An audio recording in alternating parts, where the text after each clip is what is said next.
This morning we begin a two-part look at birth control. It has been 30 years since the introduction of a hormonal pill that was supposed to revolutionize birth control in the United States.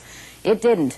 Americans today have fewer choices available and pay more money for contraception than many in some third world countries. With contraceptive failure cited as the reason for half of all abortions here, it seems that American men and women don't know what the choices are or how to use what's currently on the market. Dr. Jacqueline Derrick Forrest is the Vice President of Research at the Alan Guttmacher Institute, which studies reproductive health. She's here this morning to tell us what birth control devices are now available, how they work, and what is being planned for the future. A big advantage of condoms is that they help protect against STDs, including the HIV virus. The same could be said of barrier methods of birth control. That's one of their big selling points these days because it does prevent STDs. Is that right? Yes. Now, what is this? That's called the FemCap, and again, that's being tested, and it's similar to the cervical cap. It would sit over a woman's cervix. Two people working on progress in birth control who hold very different views on how best to do it are here this morning.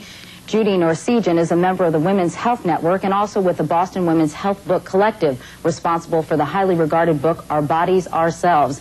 And Dr. Luigi Mastriani of the University of Pennsylvania School of Medicine works on contraceptive development for the National Academy of Science. Good morning to both of you. You were both on the committee set up by the National Research Council on contraceptive development.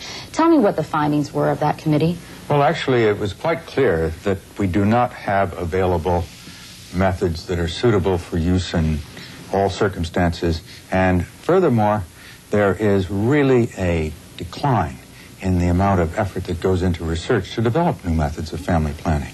Many of the methods available today have associated with them a high failure rate.